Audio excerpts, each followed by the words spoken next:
salam dan bahagia. Saya Yuli Sulistiyowati, calon guru penggerak Angkatan 8 Kota Jayapura. Kali ini saya akan memaparkan materi koneksi antar materi modul 1.1 dan 1.2. Kaitan antara modul 1.1 dan modul 1.2 yang saya pahami adalah tentang siapa yang menjadi subjek pendidikan. Subjek pendidikan berarti pendidikan berpusat pada peserta didik. Ketika kita akan menerapkan pendidikan yang berpusat pada peserta didik, hal ini berarti guru berperan sebagai fasilitator dalam pembelajaran.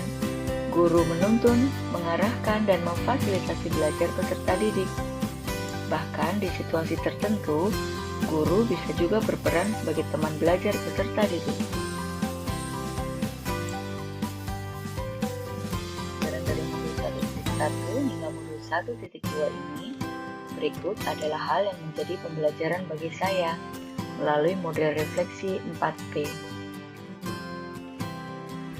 Pada refleksi model 4P tersaji peristiwa, perasaan, pembelajaran, dan rencana penerapan ke depan.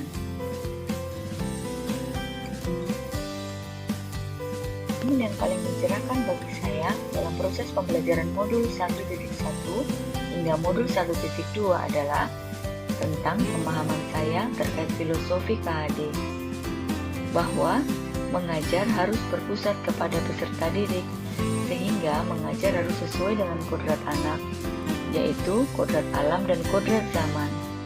Pemikiran KHD itu sangat memperkuat saya dalam menjalankan tugas saya sebagai pendidik dan melakukannya bisa lebih percaya diri karena sudah lebih memahami teori-teorinya.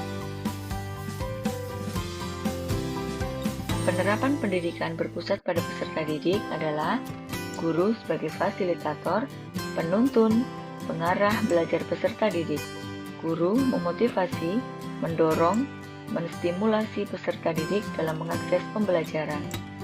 Proses dan pengalaman belajar diatur oleh peserta didik itu sendiri. Guru harus memberi keleluasaan kepada peserta didik untuk belajar dan mengembangkan dirinya secara bertanggung jawab. Menerapkan pembelajaran berdiferensiasi, yaitu melalui diferensiasi proses, lingkungan, produk, serta diferensiasi konten. Hal tersebut di atas sudah seiring dengan filosofi pemikiran KHD tentang pendidikan. Kiat menerapkan pendidikan berpihak pada peserta didik antara lain adalah 1. Menyiapkan suasana atau ruang belajar yang berbeda. 2. Memperbanyak interaksi positif dengan peserta didik. 3. Pahami latar belakang peserta didik dan memberikan perhatian yang berimbang kepada seluruh peserta didik. 4. Memberikan support penuh kepada peserta didik. Dan yang kelima adalah KBM berbasis teknologi terkini. Perasaan saat momen itu terjadi, saya merasa seperti bagaikan menjadi teman bagi peserta didik di kelas. Peserta didik bebas bertanya dan menggali sebanyak-banyaknya informasi dari saya terkait pembelajaran yang sedang berlangsung. Saya juga tertantang untuk terus berinovasi, menciptakan pembelajaran yang inovatif, efektif, dan menyenangkan peserta didik. Saya juga telah berhasil menerapkan filosofi pemikiran KHD, pendidikan berpusat pada peserta didik. Bahkan pada saat testimoni aksi nyata saya, ada anak didik yang merasa saya perlakukan seperti seorang tuan putri. Pembelajaran yang saya dapat adalah ketika sebelum PGP, saya meyakini bahwa anak terlahir bagaikan kertas kosong dan gurulah yang mengisinya dengan ilmu pengetahuan.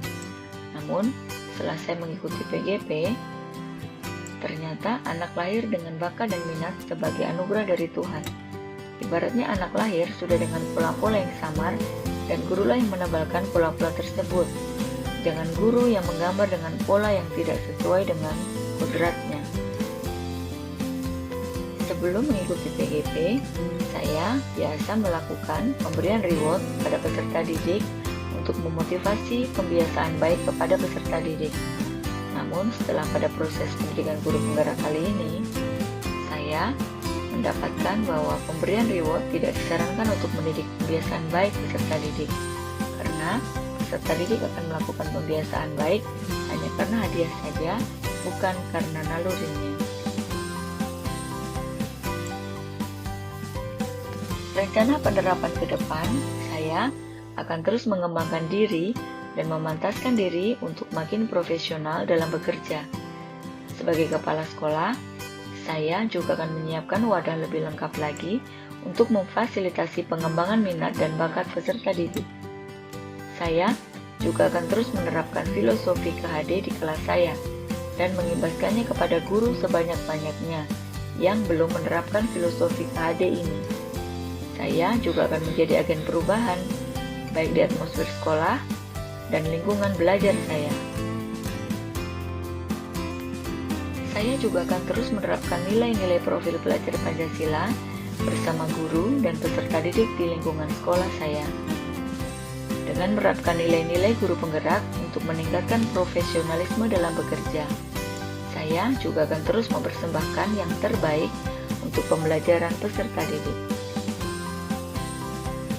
Demikian dari saya. Terimalah moto pembangunan kota Jayapura, Hendra Cahi, Yonomi Temarnia Nasir. Satu hati membangun kota untuk kemuliaan Tuhan. Salam dan bahagia, pendidikan calon guru penggerak Angkatan 9.